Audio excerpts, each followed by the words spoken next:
Hola, en este video vamos a ver el origen de las arquitecturas y si realmente son necesarias. Vamos a comenzar diciendo que antes del uso de las arquitecturas, la creación de aplicaciones grandes o en constante evolución resultaban cada vez más propensas a errores y a una mayor inversión de tiempo para modificar algo.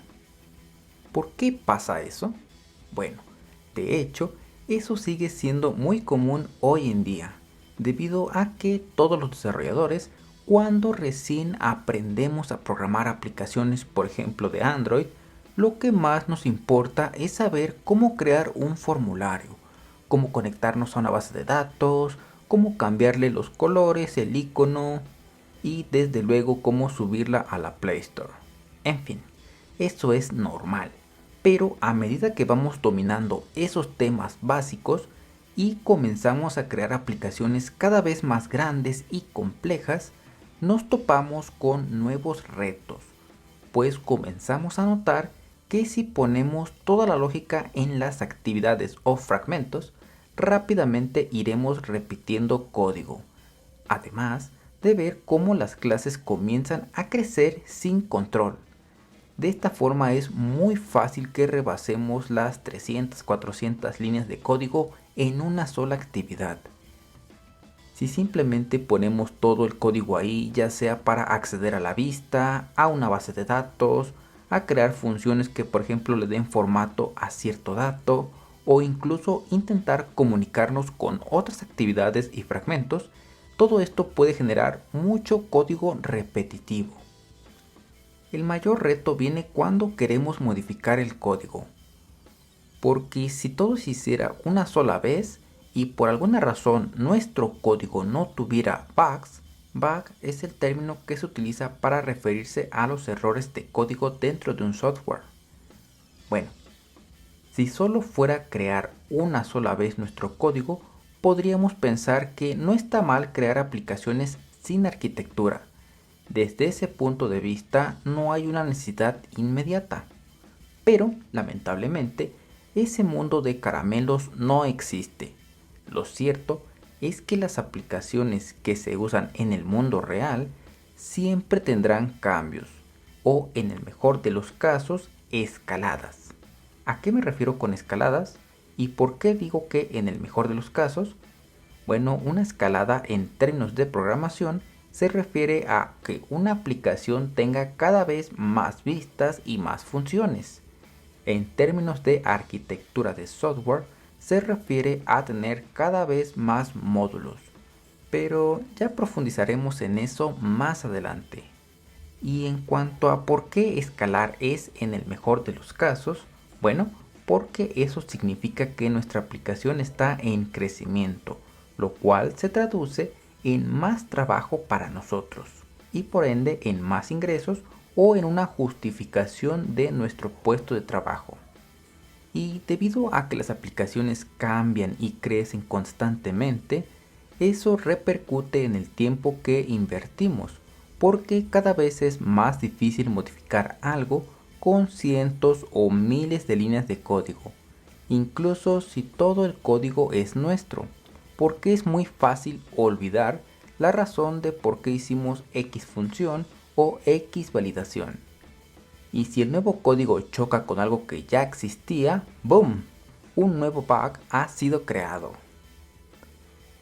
Algunos programadores se refieren a este fenómeno como el efecto Jenga, ese juego que conforme avanza se vuelve más inestable, hasta que en un punto todo falla.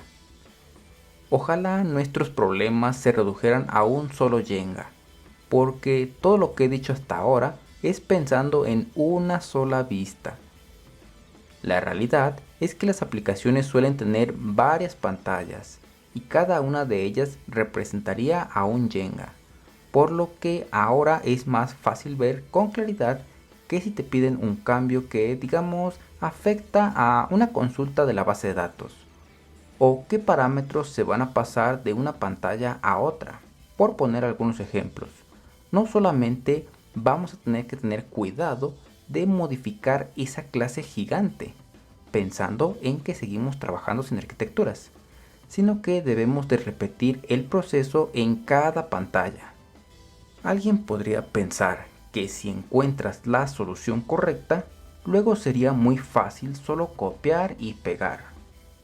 Pero lo cierto es que cada vista de nuestras aplicaciones suelen tener sus propias validaciones, su propio procesamiento de datos, sus propios comportamientos, en fin. Esto hace que muchas veces las soluciones deban de acoplarse a cada vista en específico. Así que esto se vuelve en copiar, pegar y adaptar. Además de todo ello, muchas veces pasa que ante una aplicación que tiene digamos 40 vistas, algunos cambios o nuevas funciones solo deben de afectar a ciertas vistas, por lo que es fácil olvidar alguna, o como hacíamos referencia hace un momento, adaptar de una forma incompleta en alguna de esas vistas afectadas. Ahora quiero que pienses que no trabajas solo y que estás en un equipo de desarrollo. Cada programador va a tener una idea diferente de cómo solucionar un código, por lo que además de todo lo antes mencionado, ahora imagina que también te piden modificar algo que hizo otro programador. Las probabilidades de que tú entiendas a la perfección cómo y por qué existe cada línea de código es realmente baja.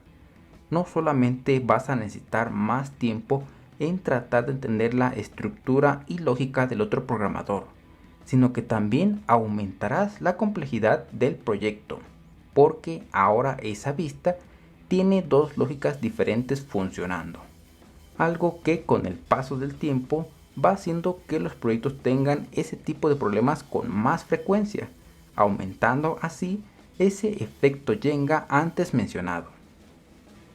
Podríamos seguir aquí profundizando sobre todos los problemas que representa el no usar una arquitectura, pero con lo planteado hasta ahora puedes entender por qué es vital el implementar una solución definitiva a nuestra manera de crear código para las aplicaciones de nuestro trabajo. Algunos programadores a lo más que llegan es a intentar organizar sus proyectos, pero eso siempre resulta ineficiente. Más adelante en este curso entenderemos qué es una arquitectura, qué variantes hay y desde luego a cómo implementarlas a nivel de código. En conclusión y volviendo a la pregunta inicial, la respuesta es sí, las arquitecturas son necesarias.